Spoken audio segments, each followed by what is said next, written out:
Existe un lugar en el planeta donde los arqueólogos saben que hay cámaras selladas hace más de 2000 años, pero no pueden excavar. Donde los radares ya mapearon corredores enteros bajo la roca, pero ningún ser humano moderno jamás entró. El Monte del Templo en Jerusalén guarda secretos que gobiernos, religiones y la propia ciencia acuerdan mantener enterrados.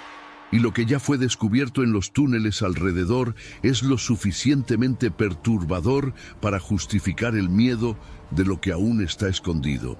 36 acres. Esa es el área total del Monte del Templo. Parece pequeño cuando lo comparas con estadios modernos o centros comerciales, pero debajo de esos 36 acres existe un laberinto tridimensional de túneles, cisternas, pasajes y cámaras que se extiende por capas de 3000 años de historia humana. Cada civilización que dominó Jerusalén construyó encima de la anterior, y cada una dejó vestigios enterrados bajo la próxima. El problema es que nadie puede simplemente bajar y verificar.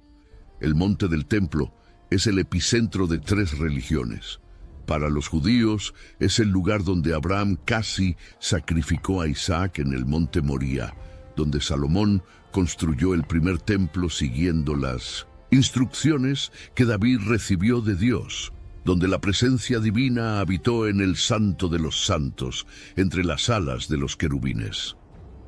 Para los musulmanes es el tercer lugar más sagrado del Islam, donde Mahoma ascendió a los cielos en el viaje nocturno conocido como Isra y Miraj, donde la cúpula de la roca y la mezquita de Al-Aqsa se yerguen hace más de 1300 años. Para los cristianos es el escenario de momentos cruciales de la vida de Jesús, el lugar donde enseñó, donde expulsó a los cambistas, el lugar que llamó la casa del Padre. 3 religiones. Un terreno, 0 consenso sobre qué hacer con él. Y mientras el debate continúa en la superficie, kilómetros de túneles permanecen intocados en las profundidades. La historia de las excavaciones modernas comienza en 1867, cuando un joven oficial británico llamado Charles Warren recibió permiso del Fondo de Exploración de Palestina para investigar los alrededores del monte. Warren tenía 27 años, formación en ingeniería militar y una determinación que rayaba en la obsesión. Las autoridades otomanas, que controlaban Jerusalén en esa época, prohibieron categóricamente cualquier excavación en el propio monte, considerando el lugar demasiado sagrado para ser perturbado. Entonces Warren hizo lo que cualquier explorador determinado haría. Cavó alrededor. Descendió por pozos verticales que su equipo abrió en el suelo, algunos llegando a 25 metros de profundidad, hasta alcanzar el nivel de la roca original. Se arrastró por túneles estrechos que no veían luz hacía siglos, con aire tan enrarecido que las antorchas apenas se mantenían encendidas.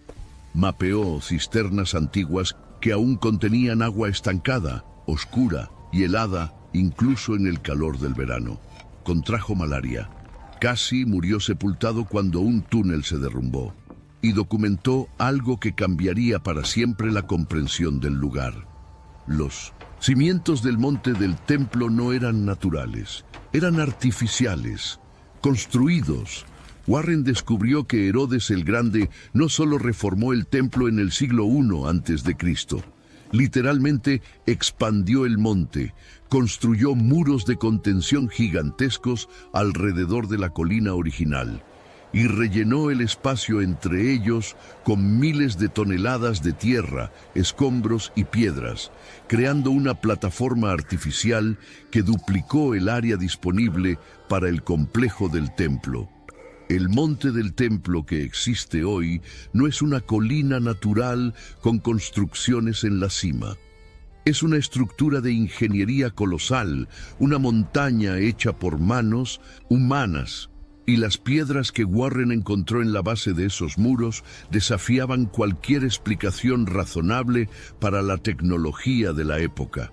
Una de ellas quedó conocida como la Piedra Maestra Occidental, 14 metros de largo, 3 metros y medio de alto, 3 metros y medio de profundidad, peso estimado en 570 toneladas. Para poner esto en perspectiva, es más pesada que 4 Boeing 747 completamente cargados. Más pesada que la piedra más grande de las pirámides de Giza, que pesa cerca de 80 toneladas.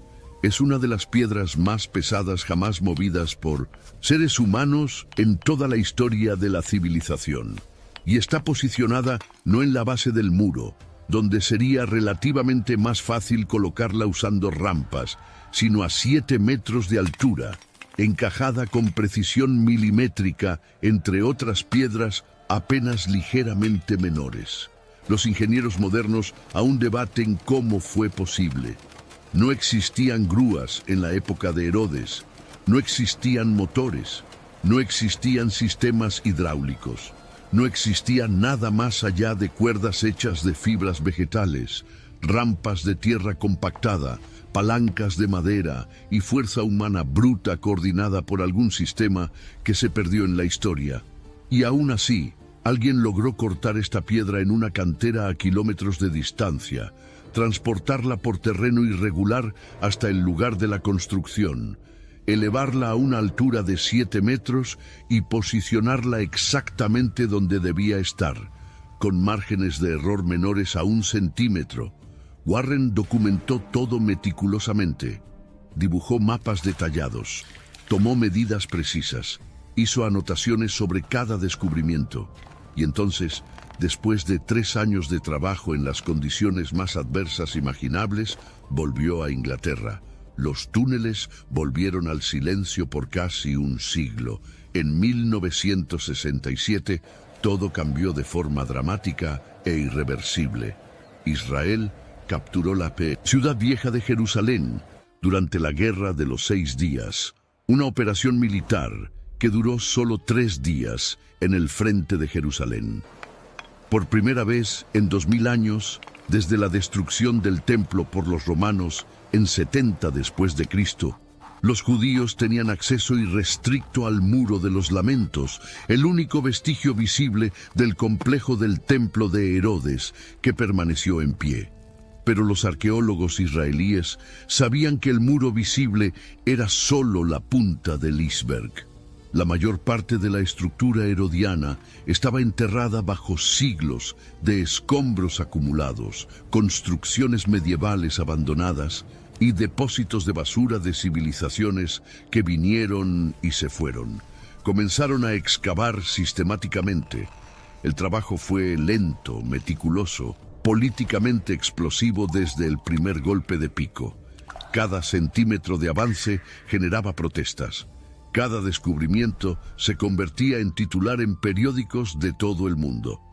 Diplomáticos se reunían para discutir túneles.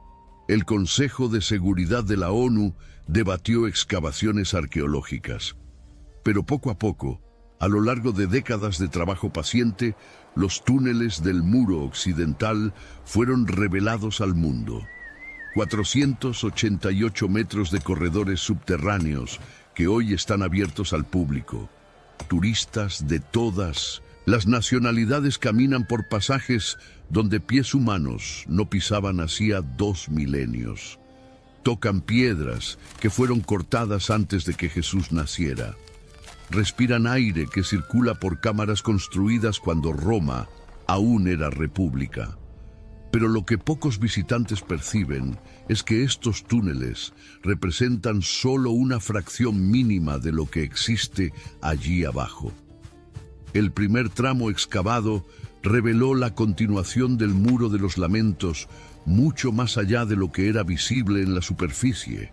El muro que los peregrinos tocan y donde depositan sus oraciones escritas en pedazos de papel tiene solo 57 metros de extensión visible.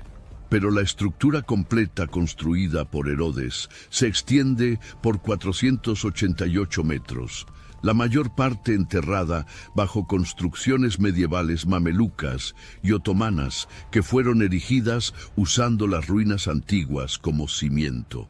Conforme los arqueólogos avanzaban centímetro a centímetro, encontraron capas de historia superpuestas como páginas de un libro gigante escrito en piedra. En el nivel más profundo, piedras herodianas originales del siglo I a.C., cortadas con la precisión característica que identificaba el trabajo encargado por Herodes.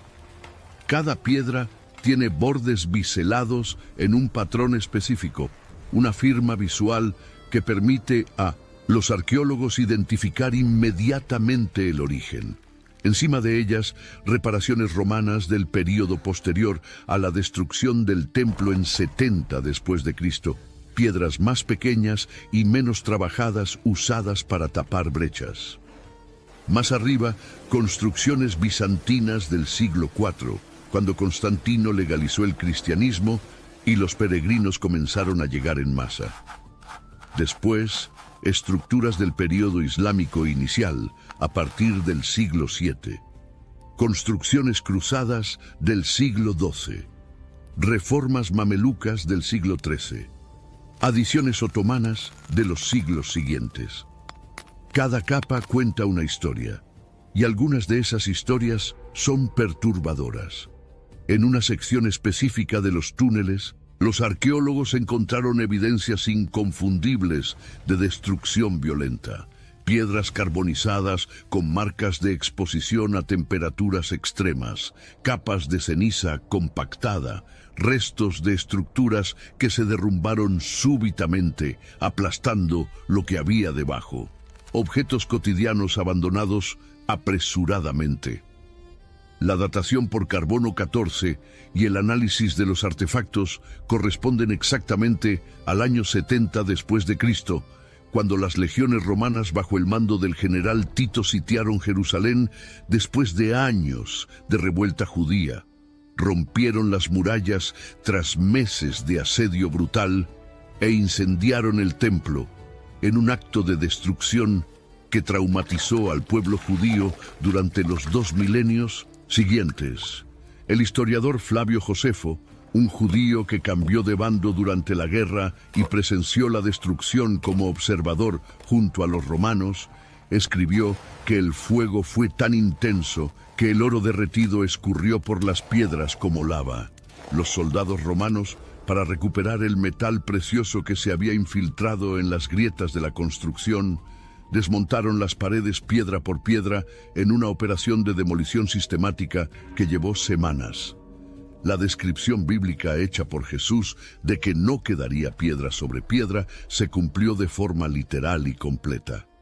Pero los túneles revelaron algo que ni Josefo mencionó en sus escritos detallados. No todos huyeron cuando los romanos invadieron. No todos fueron capturados y vendidos como esclavos. Algunos intentaron esconderse en los pasajes subterráneos, en los mismos túneles que hoy los turistas visitan con guías e iluminación eléctrica. Los arqueólogos encontraron vestigios inequívocos de presencia humana prolongada en cámaras que deberían estar vacías. Restos de fogatas improvisadas con huesos de animales pequeños, probablemente ratas cazadas para alimentación, fragmentos de cerámica doméstica en lugares donde no debería haber vivienda, marcas de herramientas en las paredes, como si alguien hubiera intentado expandir los espacios o crear pasajes de escape, grafitis arañados en la piedra que aún no han sido completamente descifrados. Personas vivieron allí abajo mientras el mundo sobre ellas ardía y era destruido. ¿Cuánto tiempo sobrevivieron? ¿Qué pasó con ellas al final? Los túneles guardan ese secreto junto con tantos otros. El descubrimiento más dramático de los túneles del muro occidental fue la Puerta de Warren, nombrada en homenaje al explorador británico que primero la identificó más de un siglo antes. Es una de las 4 puertas monumentales originales que daban acceso al monte del templo en el período herodiano, cada una con función específica para diferentes tipos de visitantes y rituales.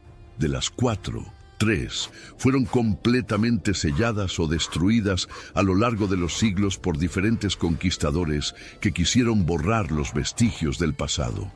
La puerta de Warren es la única que permanece relativamente intacta, preservada irónicamente por haber sido olvidada y enterrada, y lleva directamente hacia debajo del monte. El problema es que nadie puede atravesarla. Del otro lado de la puerta existe una serie de pasajes y cámaras que nunca fueron excavadas por arqueólogos modernos. Estudios con radar de penetración en el suelo, conducidos a lo largo de las últimas décadas, con equipos cada vez más sofisticados, detectaron espacios vacíos significativos. Corredores que se extienden en direcciones que no corresponden a ninguna estructura conocida. Posibles salas con dimensiones demasiado regulares para ser naturales. Pero cualquier intento de investigación física exigiría excavar bajo la explanada de las mezquitas, territorio administrado por la autoridad religiosa musulmana conocida como Waqf. Eso es políticamente imposible, diplomáticamente impensable, potencialmente catastrófico. En 1981, un rabino llamado Yehuda Getz decidió ignorar esa imposibilidad. Getz no era un rabino cualquiera, era el rabino oficial responsable del Muro de los Lamentos, nombrado por el gobierno israelí para supervisar los aspectos religiosos del lugar más sagrado accesible a los judíos. Tenía acceso irrestricto a áreas cerradas al público, conocía cada túnel y cada cámara que había sido excavada, y pasaba horas en meditación y estudio en las profundidades bajo el muro. Y creía con convicción absoluta basada en décadas de estudio de textos antiguos que el Arca de la Alianza estaba escondida en algún lugar bajo el monte del templo.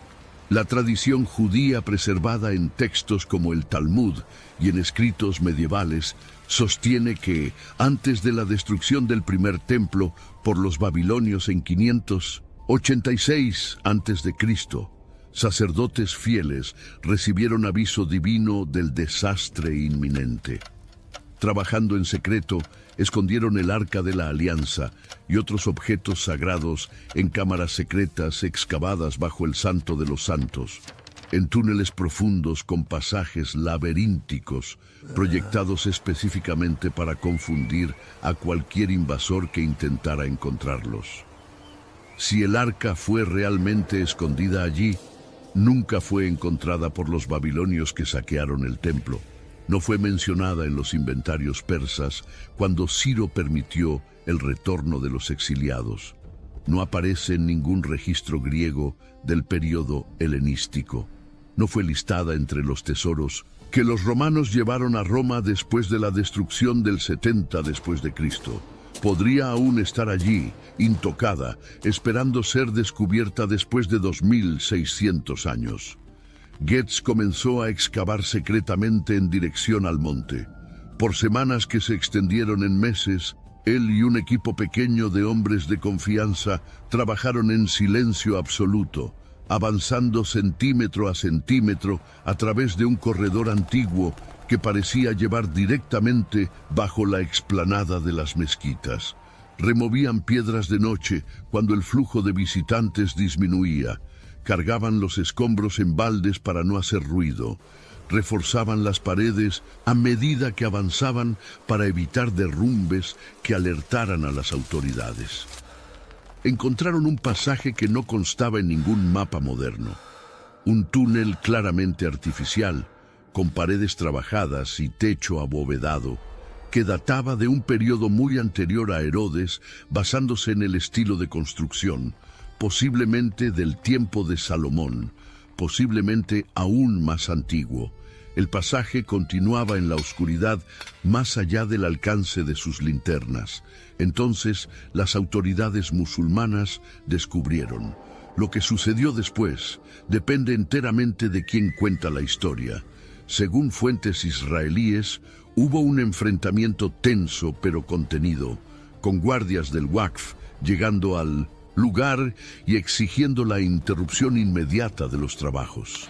Según fuentes palestinas y árabes, fue casi una batalla campal, con empujones, gritos y amenazas de violencia que solo no escalaron porque autoridades de seguridad israelíes intervinieron.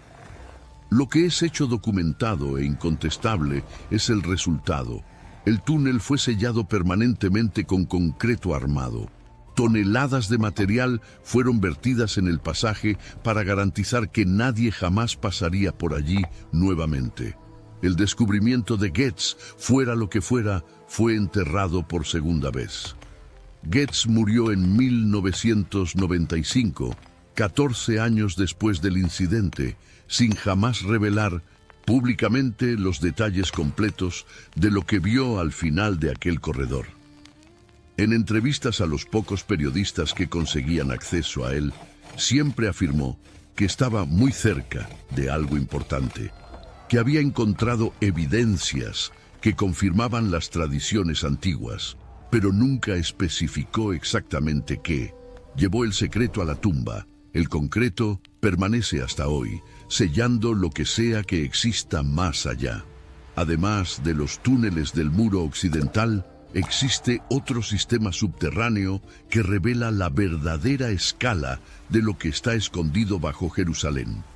Las cavernas de Sedequías, también conocidas como canteras de Salomón o canteras reales, se extienden por más de 900 metros bajo la ciudad vieja en un laberinto de cámaras y corredores que llevó siglos excavar.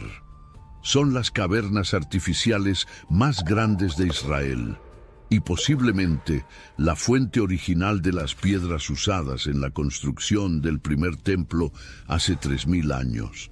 La entrada está discretamente posicionada en la muralla norte de la ciudad. Chronic migraine is 15 or more headache days a month, each lasting 4 hours or more.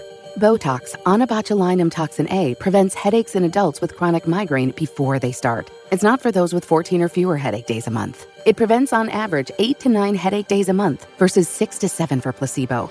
Prescription Botox is injected by your doctor. Effects of Botox may spread hours to weeks after injection, causing serious symptoms. Alert your doctor right away, as difficulty swallowing, speaking, breathing, eye problems, or muscle weakness can be signs of a life-threatening condition. Patients with these conditions before injection are at highest risk. Side effects may include allergic reactions, neck and injection site pain, fatigue, and headache. Allergic reactions can include rash, welts, asthma symptoms, and dizziness. Don't receive Botox if there's a skin infection. Tell your doctor your medical history, muscle or nerve conditions, including ALS, Lou Gehrig's disease, myasthenia gravis, or Lambert-Eaton syndrome, and medications, including botulinum toxins, as these may increase the risk of serious side effects. Why wait? Ask your doctor, visit BotoxChronicMigraine.com or call 1-800-44-BOTOX to learn more.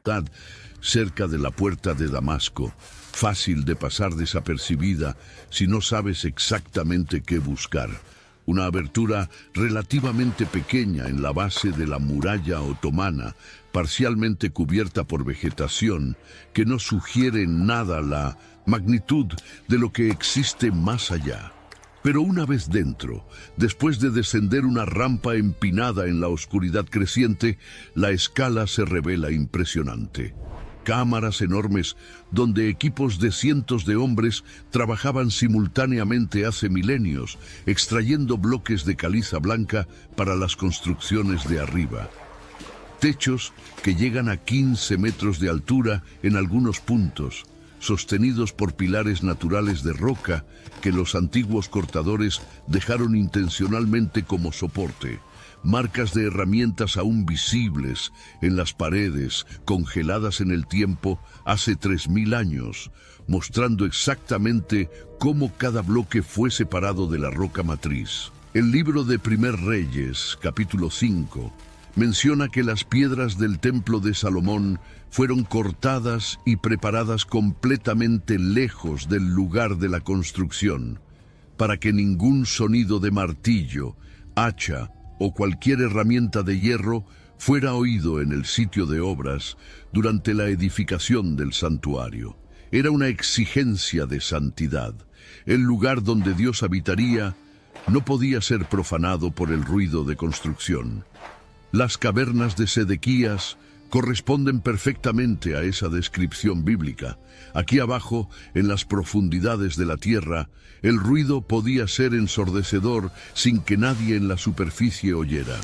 Martillos, golpeando cuñas, sierras de cobre raspando piedra, gritos de coordinación entre equipos. Allá arriba, en el monte del templo, a menos de 500 metros de distancia, silencio sagrado absoluto, mientras los bloques precortados eran posicionados sin necesidad de ajustes.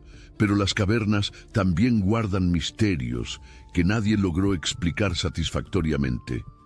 Existen pasajes que fueron bloqueados en algún momento de la antigüedad, sellados con piedras que claramente no forman parte de la formación natural. Corredores que avanzan por decenas de metros y entonces simplemente terminan en paredes construidas, no naturales. Cámaras que parecen haber sido propositalmente aisladas del resto del sistema. Alguien, en algún momento perdido en la historia, decidió que ciertas áreas no debían ser accedidas, que ciertos corredores debían terminar, que ciertas cámaras debían permanecer selladas. Los registros históricos no mencionan esas decisiones. Ningún texto antiguo explica por qué partes de las canteras fueron cerradas. Las piedras guardan el secreto en silencio absoluto. El sistema de cisternas bajo el monte del templo es otro testimonio monumental de la ingeniería antigua que permanece solo parcialmente explorado y mapeado. Los arqueólogos documentaron al menos 37 cisternas de tamaños variados bajo la explanada de las mezquitas, algunas con capacidad para almacenar millones de litros de agua fresca. Fueron excavadas en diferentes periodos por diferentes civilizaciones a lo largo de al menos 2 milenios, cada una expandiendo, conectando o modificando el sistema dejado por la anterior. La más grande de ellas, conocida tradicionalmente como el Gran Mar o Bahr el-Kebir en árabe, impresiona a cualquier persona que tenga el privilegio raro de descender hasta ella. 120 metros de largo. Anchura variable que llega a 60 metros en algunos puntos, profundidad de más de 15 metros cuando está llena. Es sostenida por pilares macizos de roca natural que los constructores dejaron en su lugar como soporte estructural, creando un efecto visual que exploradores del siglo XIX describieron como una catedral sumergida o un templo olvidado bajo la tierra. Charles Wilson, otro explorador británico que mapeó el sistema de cisternas en la década de 1860, describió la experiencia de descender al Gran Mar como surrealista y aterrorizante al mismo tiempo.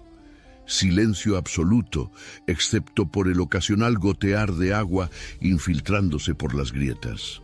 Oscuridad total más allá del círculo de luz de las antorchas.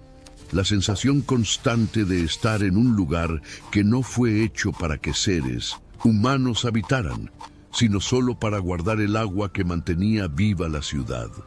Algunas cisternas se conectan a túneles que llevan hacia direcciones desconocidas, sumergiéndose aún más profundo en la roca en ángulos que nadie siguió hasta el final. Otras tienen aberturas laterales que fueron selladas con piedras y argamasa hace siglos o milenios, escondiendo lo que sea que exista más allá.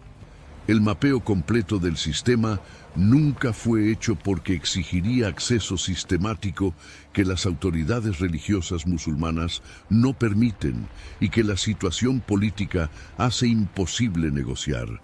Y entonces existen las anomalías que no encajan en ninguna explicación convencional.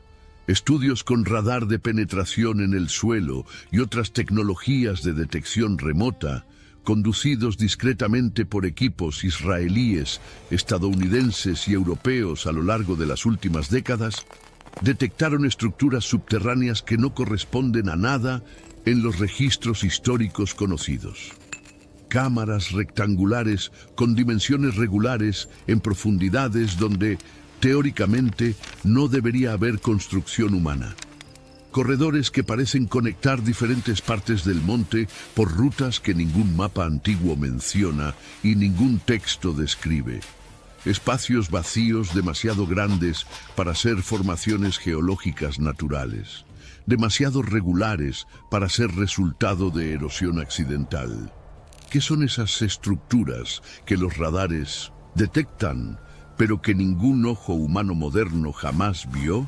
Cámaras de tesoro donde sacerdotes escondieron objetos sagrados antes de invasiones, tumbas de figuras demasiado importantes para ser enterradas en cementerios comunes, depósitos de documentos y pergaminos que alguien quiso preservar para la posteridad, pasajes de escape construidos para emergencias que pueden o no haber sido usados. La respuesta está literalmente bajo los pies de millones de peregrinos y turistas que visitan el monte del templo y la explanada de las mezquitas todos los años. Tal vez a pocos metros bajo la superficie. Tal vez accesible a través de pasajes que ya fueron parcialmente mapeados. Pero nadie puede bajar y verificar. Nadie tiene permiso. Nadie siquiera tiene autorización para intentar conseguir permiso. La tensión política en torno al monte del templo transforma cualquier discusión sobre excavación arqueológica en potencial detonante de conflicto internacional con consecuencias imprevisibles. No es exageración. La historia reciente lo prueba repetidamente. En 1996, el gobierno israelí decidió abrir una nueva salida turística para los túneles del muro occidental, permitiendo que los visitantes completaran el recorrido sin necesidad de volver por el mismo camino. La salida quedaba a cientos de metros de cualquier estructura musulmana en área incuestionablemente judía de la ciudad vieja, completamente fuera de la explanada de las mezquitas. Técnicamente no tenía nada que ver con el monte del templo propiamente dicho. Aún así, rumores se esparcieron de que Israel estaba cavando túneles bajo las mezquitas con intención de destruirlas o hacerlas derrumbar. Protestas violentas estallaron en Jerusalén, en Cisjordania, en Gaza. Enfrentamientos entre manifestantes palestinos y fuerzas de seguridad israelíes resultaron en más de 80 muertos y cientos de heridos en apenas 3 días. Todo por la apertura de una puerta de salida para turistas. En septiembre de 2000, la visita del entonces líder de la oposición israelí, Ariel Sharon, a la explanada de las mezquitas fue usada como justificación para el inicio de la segunda intifada, un ciclo de violencia que duraría años y mataría a miles de personas de ambos lados. Sharon caminó por el lugar por menos de 1 hora, rodeado de cientos de policías. No entró en ninguna mezquita, no dañó nada, solo estuvo presente. El monte del templo no es apenas un sitio arqueológico de importancia histórica. Es un barril de pólvora geopolítico donde cada movimiento, cada declaración, cada gesto es interpretado como amenaza existencial por alguien. Donde la simple presencia de ciertas personas en ciertos lugares puede desencadenar guerras. Por eso, los arqueólogos israelíes desarrollaron técnicas creativas para estudiar indirectamente lo que no pueden tocar directamente. Una de las más importantes es el análisis sistemático del material que el Waqf remueve durante obras de construcción y mantenimiento en la explanada.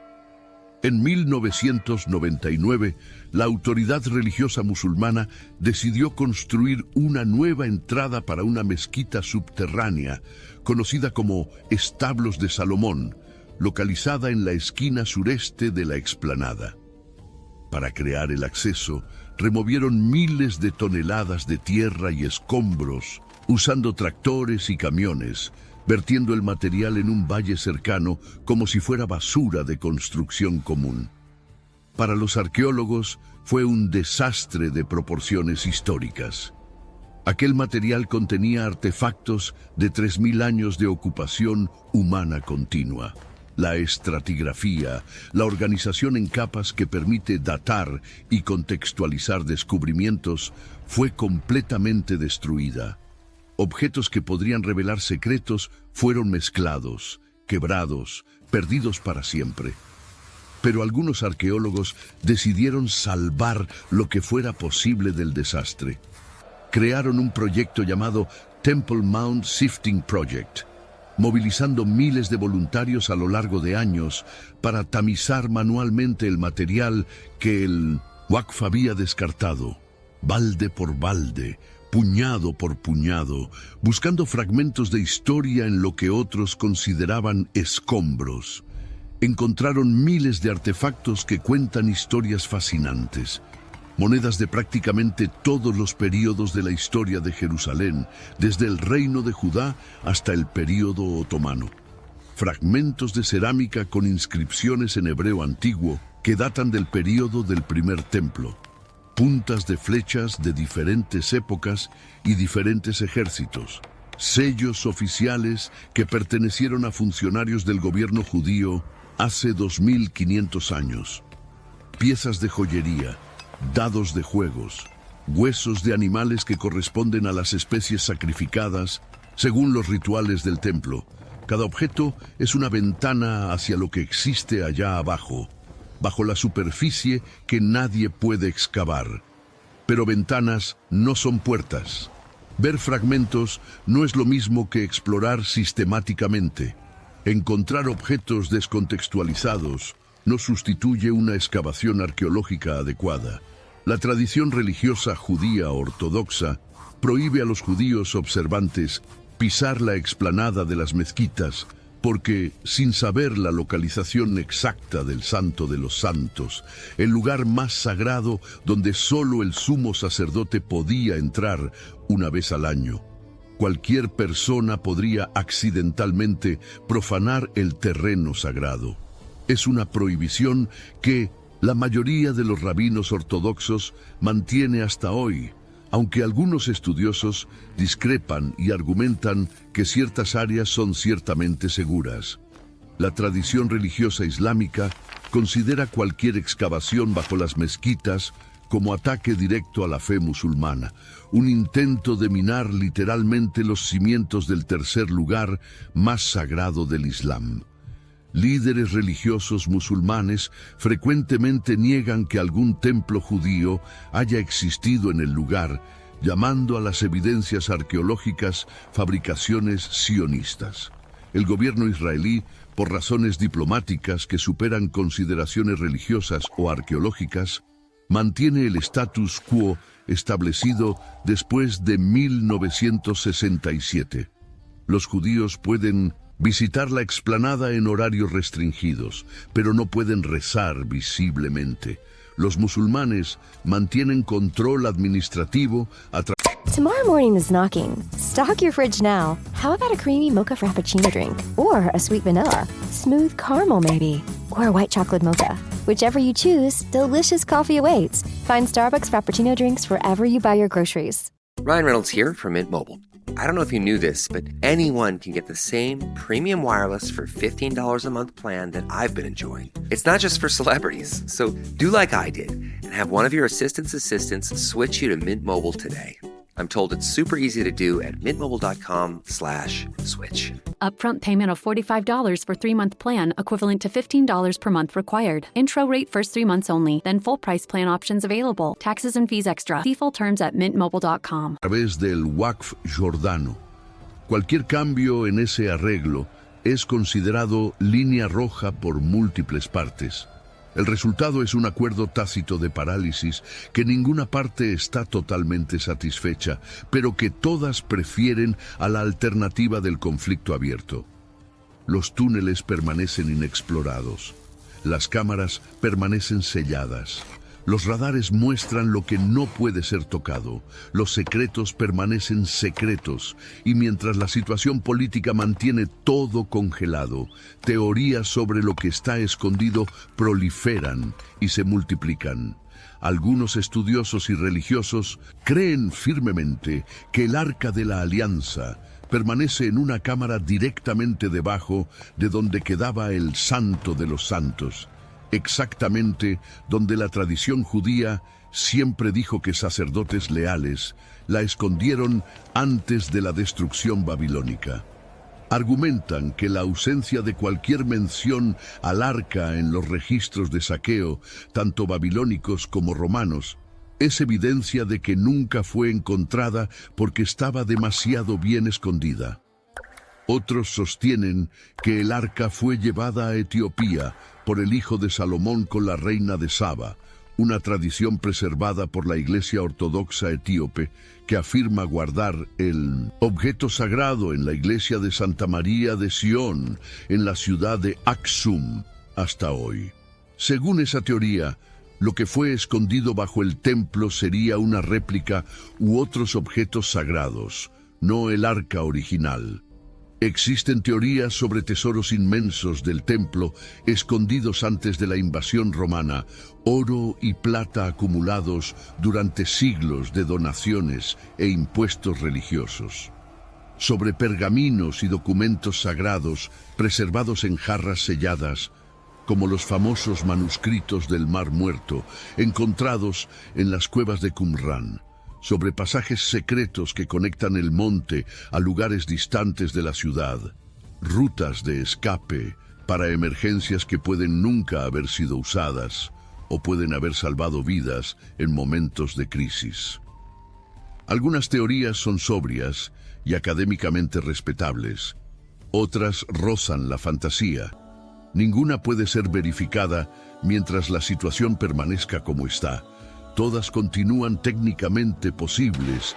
Lo que es verificable, documentable, incontestable, son las piedras. Y las piedras cuentan una historia de ambición humana, ingeniería imposible y fe inquebrantable que trasciende cualquier teoría conspiratoria. Herodes el Grande empleó más de 10.000 trabajadores en la expansión del Monte del Templo, un proyecto que consumió recursos que habrían quebrado reinos menores y que llevó décadas. Completar 1.000 sacerdotes fueron especialmente entrenados como albañiles y carpinteros para trabajar en las áreas más sagradas donde trabajadores comunes no podían entrar. El complejo resultante era considerado una de las maravillas del mundo antiguo, mencionado con admiración por escritores romanos que normalmente despreciaban culturas conquistadas. Antes de Herodes, Salomón había emprendido un esfuerzo similar 1000 años antes. 150.000 trabajadores, según el relato del libro de Primer Reyes. 7 años de construcción ininterrumpida. Piedras cortadas en canteras distantes y transportadas en silencio absoluto. Cedros del Líbano cortados en las montañas, flotados por el Mediterráneo en balsas gigantes, arrastrados montaña arriba hasta Jerusalén. Oro en cantidades que desafían la imaginación, revistiendo paredes enteras del santuario interior. Todo para crear un lugar donde el cielo tocara la tierra, donde la presencia de Dios habitara entre su pueblo. Y antes de Salomón, David había soñado el sueño original.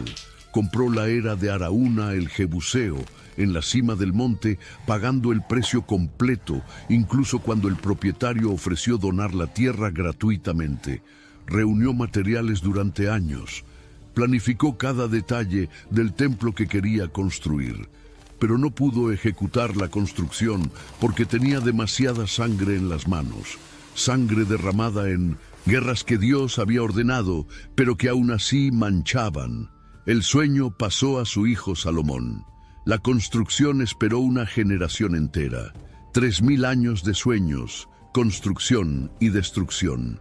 3000 años de civilizaciones ascendiendo al poder y cayendo en ruinas. 3000 años de secretos siendo enterrados bajo nuevas capas de historia, mientras los antiguos permanecen sellados en las profundidades. Cada civilización que dominó Jerusalén intentó dejar su marca permanente en el monte. Salomón construyó el primer templo en esplendor. Los babilonios lo destruyeron completamente y llevaron al pueblo al exilio. Zorobabel lideró a los retornados en 1900 la construcción del segundo templo, más modesto que el primero. Herodes expandió y embelleció hasta que rivalizara con cualquier construcción del Imperio Romano. Los romanos arrasaron todo en 70 después de Cristo y araron el suelo con sal. Los bizantinos erigieron iglesias en los siglos siguientes. Los musulmanes construyeron la cúpula de la Roca y la mezquita de Al-Aqsa a partir del siglo VII.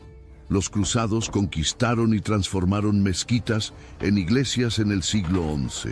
Los ayubíes bajo Saladino reconquistaron y restauraron el control islámico. Los mamelucos fortificaron y expandieron. Los otomanos administraron por 400 años. Los británicos ejercieron mandato después de la Primera Guerra Mundial. Los jordanos controlaron la Ciudad Vieja de 1948 a 1967. Los israelíes capturaron y mantienen desde entonces.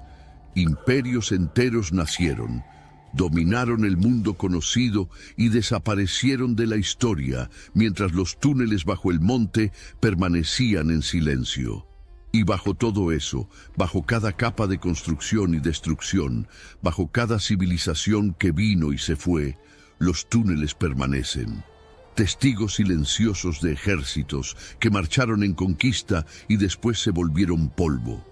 De reyes que juraron que sus reinos durarían para siempre y fueron olvidados en pocas generaciones. De imperios que parecían eternos y hoy son apenas capítulos en libros de historia. Las piedras debajo del monte del templo lo vieron todo. Oyeron los cánticos de los levitas en el templo de Salomón.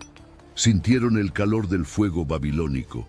Temblaron cuando las legiones romanas marcharon arriba. Absorbieron las oraciones de peregrinos de 3 religiones a lo largo de milenios. Guardaron secretos que nadie osó buscar y nadie tiene permiso para encontrar, y aún no contaron ni la mitad de lo que saben.